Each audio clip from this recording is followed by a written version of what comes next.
नमस्कार मित्रांनो, trending news and latest update या चॅनलवरती तुमचे स्वागत आहे। आज आपण आपल्या आजच्या या व्हिडिओमध्ये बघणार आहोत की सोने 700 रुपयांनी तर चांदी 2500 रुपयांनी घसरली। बघा आजचे महाराष्ट्रातील नवे दर काय असतील, चला तर जाणून घेऊया। मित्रांनो, चांदीच्या भावात एकाच दिवसात 2500 रुपयांनी घसरण होऊन ती 80,800 रुपये प्रति किलोवर आली। तर सोन्याच्या भावातही 700 रुपयांची घसरण पाहायला मिळाली। कारण मित्रांनो, सोमवारी शेअर बाजार मोठ्या प्रमाणात घसरल्यानंतर मंगळवारी आणि बुधवारी सुवर्ण बाजारातही पतझड झाली। चांदीच्या भावात एकाच दिवसात 2500 रुपयांनी घसरून ती 80,800 रुपये प्रति किलोवर आली। तर सोन्याच्या भावातही 700 रुपयाची घसरण पाहायला मिळाली।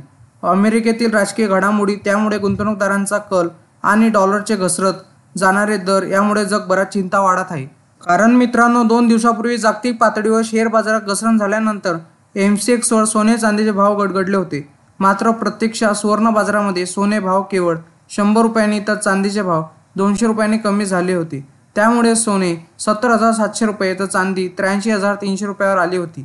त्यानंतर मात्र बुधवारी सोन्याचा भाव 69,850 रुपये प्रति तोड्यावर आले। तर मित्रांनो, 22 कॅरेट 1 ग्रॅम सोन्याचा भाव आज 6,404 रुपये इतका आहे।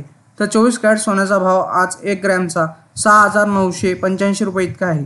तर 10 ग्रॅम 22 कॅरेट सोन्याचा भाव हा 64,040 रुपये इतका आहे। तर 10 ग्रॅम 24 कॅरेट सोन्याचा भाव हा 69,850 रुपये इतका आहे। मित्रांनो, महाराष्ट्रातील मुख्य शहरांमधील आजचा भाव काय? मुंबईमध्ये 1 ग्रॅम 22 कॅरेट सोन्याचा भाव 6,389 रुपये, तर 1 ग्रॅम 24 कॅरेट सोन्याचा भाव 6,970 रुपये इतका आहे। तर पुण्यामध्ये 1 ग्रॅम 22 कॅरेट सोन्याचा भाव 6,389 रुपये, तर 1 ग्रॅम 24 कॅरेट सोन्याचा भाव 6,970 रुपये इतका आहे। त्याचप्रमाणे जळगाव आणि नागपूर आणि नाशिकमध्ये तोच भाव चालू आहे। त्याचप्रमाणे मित्रांनो, मुंबई, पुणे, जळगाव, नागपूर, नाशिकमध्ये चांदीचा भाव हा 1 किलो मागे 80,800 रुपये इतका आहे। मित्रांनो, तुम्हाला असेच नवनवीन व्हिडिओ बघण्यासाठी तुम्ही आपल्या चॅनलला लाईक, शेअर अँड सबस्क्राईब करा। धन्यवाद।